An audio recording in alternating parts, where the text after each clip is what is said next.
Hey guys, you're in a nutshell with me, Ina. Usapang temporary foreign worker program ulit tayo. I just wanted to share with you guys a message from the CEO and President of the Canadian Federation of Independent Business, or CFIB. Mensahe mula kay Mr. Dan Kelly. Okay, ang CFIB po isa pong non-profit organization. Most of its members, more than 100,000 of them, are businessmen, okay, employers who operate, many of them, small and medium businesses throughout Canada. Sa kanyang mensahe, made public, I think just yesterday, no? He is addressing some concerns raised about the TFW program sa gitna ng usapin na mukhang meron na namang pagbabagong mangyayari sa TFW program. He is addressing, I'd say, some misconceptions, okay, tungkol sa programa. Overall, ang kanyang gustong sabihin ay kailangan talaga ang TFW program, at least for many small businesses operating in rural and remote towns. Meron din po siyang ina-address dito tungkol dun sa mga nagsasabing, nako, hindi totoo naman na may mga trabahong hindi ina-applyan ng Canadians. Alam niyo yung sinasabi ko, no? Diba? Parang over the past week, I've been talking about how the conservatives are pushing this narrative, expressing doubts doon sa mga nagsasabing merong mga trabaho talaga na ayaw tanggapin ng Canadians. Diba? Ang pinapalabas po, ang tinutulak na narrative ng mga conservatives over the past 2 weeks or so is that imposible hindi sila mag-apply. Dahil ang taas ng ngayon, unemployment, marami naghahanap ng trabaho. Mga ganyan po ang kanilang pinapalutang. So ito pong mensahe ni Mr. Dan Kelly counters that. And I think it's just right na pag-usapan din po natin. Okay, sige. Let me put it up. This was posted on CFIB's website. Okay? Teka, ang aking headline ulit. Yan. Okay. So this is, a message from Dan Kelly on the Temporary Foreign Worker Program. Ayan. Una sabi niya, sa more than 30 years na raw niya sa CFIB, no, talagang itong issue ng TFW program is the most contentious public issues we've faced. Tama naman daw. It's reasonable to always examine the immigration program, lalo na sa panahon ngayon na merong mataas na unemployment. Pero sabi niya, dinidiin niya na dapat alamin niyo talaga ang facts about this program. And here he is saying that many small employers, particularly in certain sectors and regions, like rural and remote areas, have very few new entrants into the workforce in their communities. Siguro ang gusto ko rin iba tong tanong sa inyo, sa mga nanonood sa atin who are in remote, rural areas, rural towns in Canada, working there. Share with me your experience. Do you have employers na totoong hindi makahanap ng Canadians despite their, serious efforts to look for one? I've already shared with you, some comments in the past na nagsasabing totoo, meron naman talaga mga employers na naghahanap ng local applicants pero wala silang makuhang qualified. Diba? Okay. So sabi dito, meron siyang sineshare na feedback from their members. Madalas daw kasi sila magpa-survey, itong CFIB. Merong decline in work ethic among parts of the entry-level workforce. There's an issue of work ethic. Ano kaya yun? Basically, ito na pag-uusapan natin, yung ugali ng ilang mga Canadians na ayaw tumanggap ng specific certain types of jobs. Okay. Sabi dito, just like in agriculture, there are some jobs in various sectors and regions, different types of works or shifts that Canadians often don't want to take. Later on, I will share with you a soundbite from a report. Isang farmer, negosyante, kinakwento niya na ganito yung basically experience niya. Sige. So sabi dito, when that happens, ayaw nga tanggapin ng Canadians yung trabaho, temporary foreign workers frequently step in to do the jobs that Canadian workers, especially the youth, are reluctant or able to do. Meron siyang mga scenarios na nilalatag dito. Sabi niya, a Toronto student na nahihirapan makahanap ng summer job. Palagay mo, kukuha ba yan ng trabaho sa November cleaning hotel rooms in rural Quebec? Hindi. Okay, sabi niya, isa pa, an unemployed auto worker. Halimbawa, baka naghahanap ng trabaho ngayon si auto worker na nasanay sa sweldo na $100,000 per year. Okay, sabi niya, unlikely naman yan to move to a smaller town in Manitoba to wash dishes at a pizza place. Okay, so what do you think about these scenarios that he is presenting? No? Na sinasabi niya basically, isipin niyo yung mga ganyang realities daw that is happening. Sabi niya, in our many detailed surveys, their members have consistently supported the limited use of the TFW program to fill persistent labor market gaps. Okay? While some suggest that labor shortages are simply a wage issue, our members tell us it is more complicated than that. Ito na yung merong isang misconception yata siya na gustong i-address. Di ba lagi pong sinasabi na ang TFW, ginagamit yan ng mga negosyante, ng mga big employers lalo na, to keep wages low. Okay? Basically, gusto nila yan kasi mas mura ang pasahod sa mga temporary foreign worker. Kaya sila na-addict dyan, yan ang mga sinasabi. No? Now, Mr. Kelly is saying, it is important to recognize that hiring a TFW is not cheaper for employers. In fact, ang sinasabi po niya dito, mas magastos pa nga. Bakit? O, sabi niya, to bring in just one entry, ano ba ito? Hindi ko na naman ma-highlight. Sabi niya, to bring in just one entry-level worker, an employer typically pays about $10,000 in fees and permits, covers the worker's return airfare, and helps secure and pay for housing.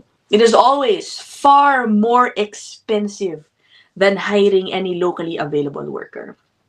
Okay, sa totoo lang, there are employers, ito yung mga ideal employers na kumukuha ng mga TFW, no?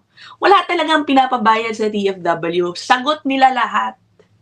Diba? Yung processing fee, or actually merong mga sinisingil din o pinapabayad sa foreign worker. I think yung mga visa processing fee, gano'n ano. Pero apart from that, sagot nila. Okay? Yung kumuha man sila ng agency to process the LAMIA, babayaran nila yon. Airfare, babayaran nila yon. And yes, I know of some, especially in agri work, ano, nasagot din ng housing, may pabahay. Okay? So, ayun na nga, sabi niya, it's not always the case. It's not always the case, I guess. But guys, let us stress, ano, hindi po niya sinasabi naman na perfect ang TFW program. Okay? Sila nga din mismo ang tinutulak daw nila, limited use of the TFW program. And I think, ito naman po yung direction na tatahakin ng sinasabing changes ni Prime Minister Mark Carney tungkol sa TFW program. He said he wants a more focused approach, more strategic approach sa kung saan lang ang mga industriya, lugar na maaaring makakuha ng temporary foreign worker program. Okay? Ngayon, puntahan po natin yung sinasabi ko sa inyo. No? I found a report na meron pong na-interview na isang Canadian farmer, okay, na naghahanap ng mga empleyado. Okay? Ang sabi niya, talagang hindi daw siya makahanap ng mga Canadians. Ayaw daw magtrabaho sa ilalim ng araw ang mga Canadians. Okay? Hold on. Lauren Taves hires people to harvest crops in these fields and sell produce in his storefronts. And he says that these could be tough jobs to fill with Canadian workers. That's why agriculture needs the TFWs. It's because those are tough jobs. I mean, we work the fields, you're hoeing, it's hot. It's a day like today, it's quite warm. People work out there. Canadians, they don't want to really do that. A lot of people from Canada born don't want to do those jobs. Right. And that happened with even the generations that I came out of. Both Polyev and EB show support for a separate program allowing farms to get seasonal work, but Taves has found non-farm jobs are also hard to hire for, including for a recent tourism job. We raised rates. We did whatever we could. There just wasn't anybody that wanted the job here in Abbotsford. But one person did, and that person was from Mexico on a 2-year program. And we hired her. Fantastic worker, got along with her very well, lots of skills, and became an essential part of what we were doing. Yan. Okay. So that's one example of a business owner, di ba, na nag-ooperate ng farm. Okay. So let me know what you think. Baka may mga nanonood sa atin ng mga farm workers. Ganyan din ba ang sentimiento ng inyong mga employer? Okay, now we're talking about the agricultural jobs here. Even the conservatives, na ang sinasabi naman talaga, no? Kahit gusto nilang ipa-abolish ang buong TFW program, they are always stressing na, pero ang agri-workers kailangan may pathway yan for TFWs. Puntahan naman natin ngayon ang healthcare. Ito naman, I wanna hear your thoughts about this too. Meron ba talagang malaking shortage sa mga healthcare jobs tulad ng mga PSW? Okay, home support workers and related and other occupations, especially gusto kong pag-usapan sa mga long-term homes, nursing homes, 'di ba? I think meron din, no? I think meron din. What do you guys think? Do Canadians like working in nursing homes, 'di ba? For the long term? Well, I think definitely may room for foreign workers to fill those jobs which are much needed in Canada. Again, Canada has an aging population. Ang dami pong nangangailangan ng pag-aalaga. Okay, and I saw this this article, article information page sa ontario.ca talking about this. Na talagang merong retention problem pagdating sa healthcare jobs. Okay, especially those in long-term care. Okay, there is a retention problem, meaning yung mga nagtatrabaho dyan hindi tumatagal. Okay, itong article na to was not put up to tackle TFWs, but I think this is one of the reasons why TFWs could help out dito sa problemang ito, yung retention problem. Bakit hindi tumatagal? Marami po binabanggit ang mga issue dito. Okay, na bababaan sa sweldo. Okay, yung mga tasks mismo, ayaw nilang gawin. Ito po yan, merong isang part dito. Meron daw negative public image tungkol sa trabaho ng mga PSW, especially those in long-term care. Okay, sabi dito, long-term care is sometimes perceived as a less desirable career choice compared to acute care. Okay, may factors such as social devaluing of elders and elder care. Nakakalungkot naman, social devaluing. Kapag alam nila na ang trabaho mo ay nag-aalaga ka ng mga tatatanda. Grabe naman. Okay. Tapos yung media also focusing on problems in long-term care rather than successes. Okay. And long-standing issues in the culture of the healthcare sector that places more respect and value on hospital-based settings. Okay. Kumbaga, mas pinapaboran madalas ng mga healthcare workers ang magtrabaho sa mga hospital rather than long-term care homes. Okay. Tapos, eto na nga yung sinasabi ko, low-paying, physically challenging, and undervalued work as compared to other healthcare sectors such as, sa hospitals. Puntahan natin yung data tungkol dun sa retention rate, Ayan. Sa PSW lang po ito. PSW retention rate within the healthcare sector. Okay. 25% of them who have 2 or more years of experience umaalis na dyan sa long-term care. Okay. Ito pa. Approximately 40% of PSWs have left the healthcare sector after graduating or within a year of training.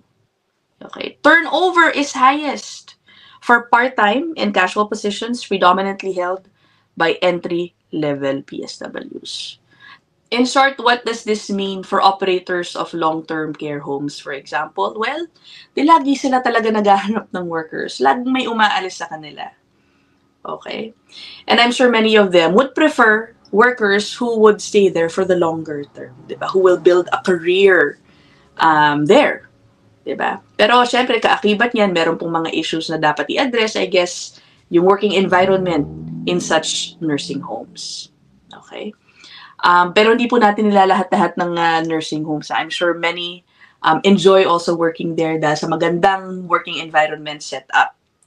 Pero yun na nga, because of these reasons, hindi po kasing attractive yung trabahong ito for Canadians. Hence, again, the need for foreign workers. Diba? What do you guys think? Po-point out ko lang din, itong mga caregivers, exempted sila sa restrictions for LAMIA, doon sa low wage, high wage. Tinatanggap rin po yan. Again, a clear sign na may pangangailangan po talaga sa sektor na yan. So, what do you think about this? Baka meron po kayong personal experience with your bosses, with your workmates, about some types of jobs na talagang PFWs ang mas madalas lang tumatanggap. Okay? Anyway, yun lang naman. I will end this episode here. See you guys in the next one. Bye!